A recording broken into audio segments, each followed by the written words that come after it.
Ready. Play. Well, hello there. Welcome to Talking Tennis and the final edition of my power rankings for the WTA draw at Roland Garros 2023. This was an interesting list to put together. If you've been following my power rankings up to this point, you'll know that there's been some interesting choices in there. And after Rome, it became even more interesting. And I ended up with about 17 names to try and whittle down into a top 10. So I'm just going to give you some honorable mentions before I get into my top 10 power ranking. I don't think it's going to be a massive surprise the further to the front you get, but some other names in the mix that I think are worth watching out for. Maybe a little bit of a caveat is not only is this an order of likelihood of who I think will win, but also a guide as to how deep they will go into the tournament. So number one, who I think is most likely to win. Number 2, 3, and 4 are probably who I think is being most likely to get to the semi-finals. 5, 6, 7, 8 possible quarterfinalists.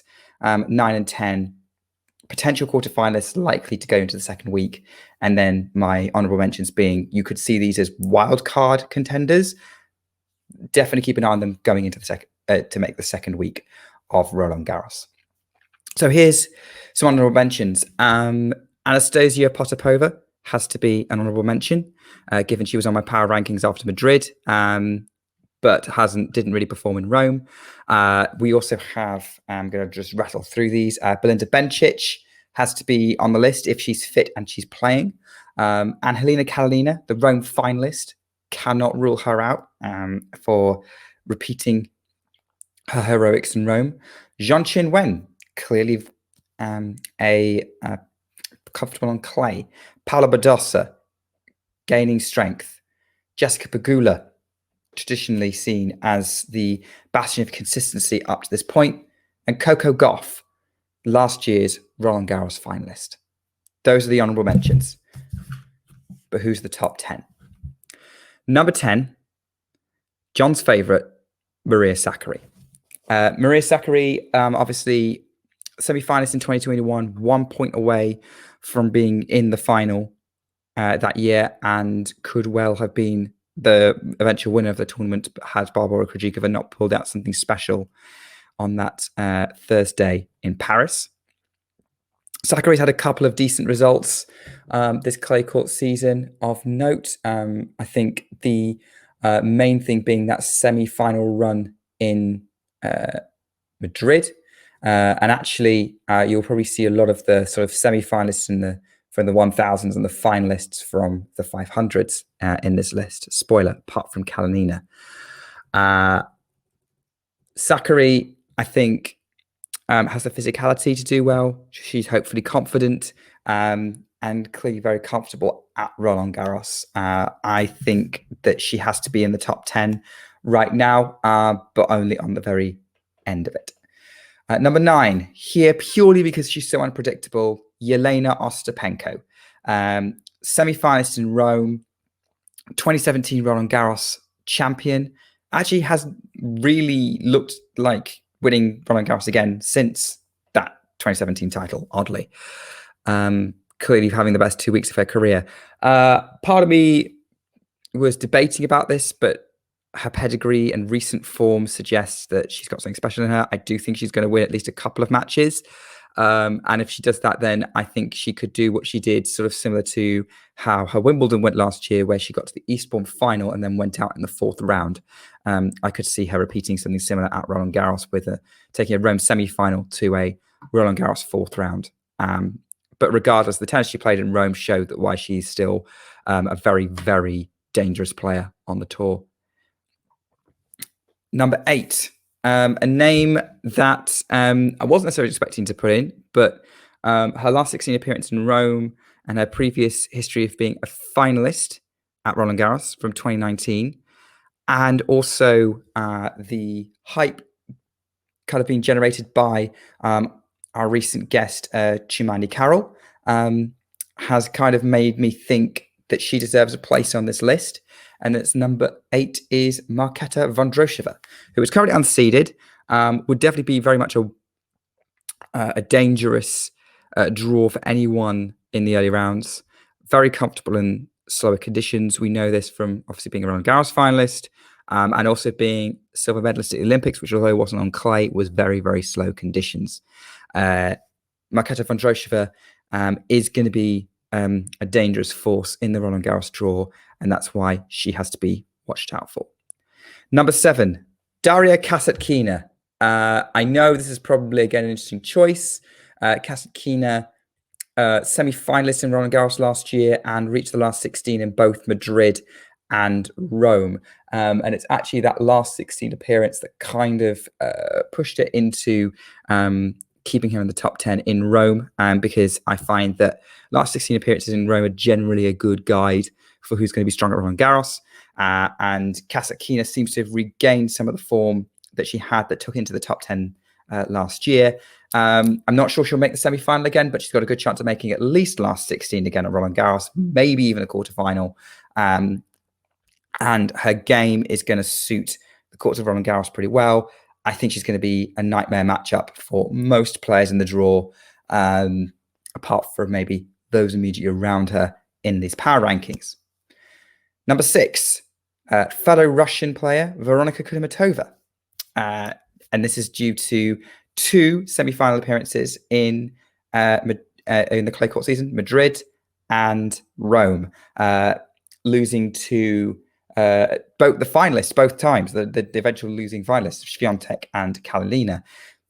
Kudermetova is having a very, very good clay season, and consistency is always a good sign of who's going to be strongest going into Roland Garros rather than necessarily peak results. I could see a scenario where Veronika Kudermetova makes the quarterfinals quite comfortably at Roland Garros. It'll be interesting to see how her draw pans out, whether she's going to end up against a player who could disrupt her early on, because she is going to be kind of in the sort of the 9 to 16 bracket. But overall, if she's paired against a seed that's kind of out of form, I could see her definitely making the quarters. She's playing some very, very strong clay court tennis right now. One to watch out for going deep in the tournament. Number 5, dropping a little bit, Barbora Krejcikova, the 2021 Roland Garros champion.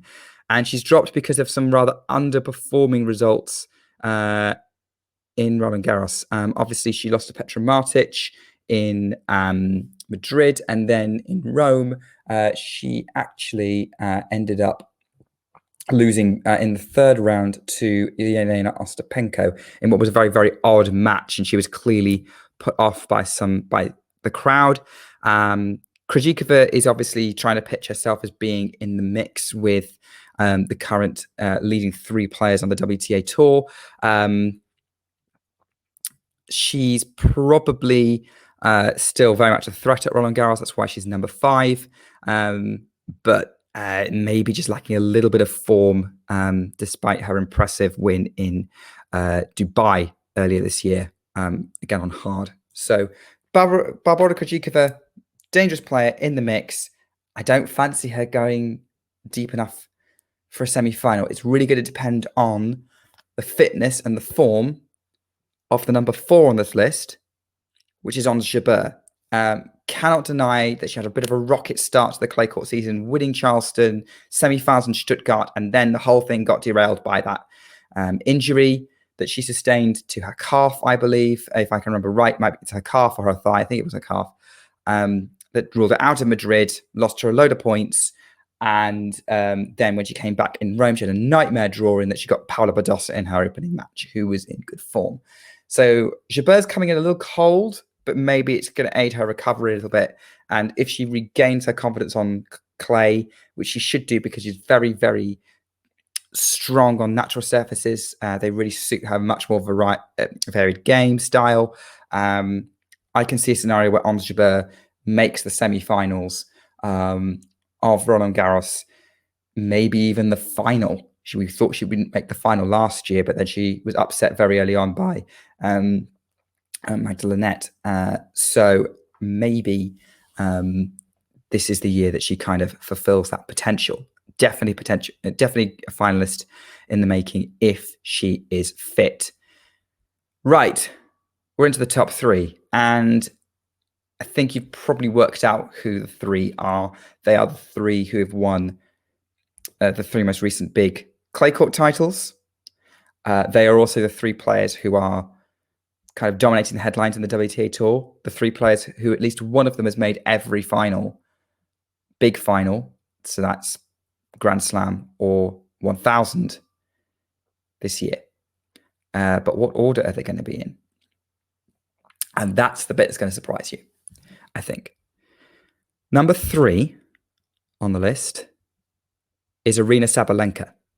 Sabalenka, now, you might think, well, she's challenging Swiatek for number 1 going into Roland Garros. That makes a contender. She won Madrid, impressively beating Swiatek, also makes a contender. She is, here's the big thing though, she clearly struggles on slower clay.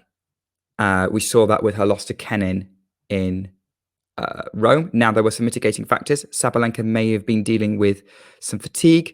Kenin was playing amazingly that day. Really raised her game to deal with the challenge that the Belarusian provided. But Sabalenka, again, still has yet to make it past the 3rd round of Roland Garros. I still think she probably will this year. I think she could even make the semis. If the draw's kind enough to her, maybe even fight her way to the final. But I could also see some players I've already mentioned upsetting her. I could definitely see if the draw pans out where maybe the number 4 seed is going to end up drawn in her half, that she would lose that match in a semi-final. And I just think that that's too much of a mitigating factor for me to put her much higher. So Aryna Sabalenka is number 3. Number 2, Elena Rybakina, the Rome champion. Rome's obviously usually a very good indicator of form going into Roland Garros in recent years. 2022, Iga Swiatek did the double. Wasn't a surprise. 2021, Swiatek was again the champion, was the overwhelming favourite, ran out of gas against Maria Sakkari in the quarterfinals, but was having a really strong tournament up to that point. 2020, Simona Halep won Rome, and then just got hit by the unstoppable force that was Iga Swiatek that was beginning to gather the momentum. That's the last few years for you. Rome is a very, very good indicator. Rybakina's going to make at least the quarterfinals, I would assume, barring a disaster draw that like Halep had in 2020. Elena Rybakina is coming into Roland Garros off the back of a Rome title, and momentum is momentum regardless of how she won it. She's definitely comfortable on slow surfaces, more comfortable than Sabalenka. And right now, I can't think of many other players who could stop her right now. She's also been in, I think, more finals than anyone else this year. I think she's been in Australia. She made Indian Wells, Miami, and Rome. That's 4 big finals compared to Swiatek, who's made 2, Sabalenka, who's made 3. So Rybakina's going deeper more often. So she's my number 2 seed. Number 1, it's obvious. Iga Swiatek, still very much the favourite, and by quite a considerable margin, because there's question marks over all of the other players on this list. Iga has the fewest and has the better clay court pedigree. We know career-wise, she's very, very difficult to beat on the surface. She's lost 2 matches on clay in the last 12 months. They were both very competitive, went to a 3rd set and relied on her opponent playing almost the match of their life, or at least at a very, very high level. There were some injury concerns, probably still are a little bit, with how things ended for her in Rome. I do think that retirement was precautionary, and certainly judging by the social media pic that she released earlier today, which, as of recording, it's the 23rd of May. 23rd of May, on the Tuesday, she released a photo of her smiling in the sunshine on a Roland Garros practice court. I think she's ready. I don't think the injury is going to be too big a deal. And I think matchup-wise, she will pretty much beat anyone else on this list if she's having anywhere near a good day. anywhere near a good day. Even Rybakina, I think had Swiatek not been injured, I don't think Rybakina would have beaten her in that quarterfinal in Rome. In the end, she did well to keep up with her. It's probably the closest player to keep up with Swiatek. But that's how it is. Iga Swiatek is the heavy favourite on any clay court event right now. And I struggle to see anyone beating her unless injury or poor luck intervenes. So yeah, I think it's pretty obvious here. So to recap, my final pre-Roland Garros power ranking: number 10, Maria Sakkari; number 9, Elena Ostapenko; number 8, Marketa Vondrousova; number 7, Daria Kasatkina; number 6, Veronika Kudermetova; number 5, Barbora Krejcikova; number 4, Ons Jabeur; number 3, Arina Sabalenka; number 2, Elena Rybakina; and number 1, Iga Swiatek. I'm going to do a little bit of a draw preview on Saturday. Obviously, we'll see the draw coming out on Thursday. John and the team are going to take you through that. I'm really excited to see how that all falls. And then you'll see my next WTA show will be on Saturday. We're going to look at the draw, look at the big stories that are happening. We may even see some extra names being thrown into the wildcard mix for Roland Garros, depending on how the tournaments in Strasbourg and Rabat play out. Thank you all for watching, and keep talking tennis. If you enjoyed this video, make sure you hit that like button.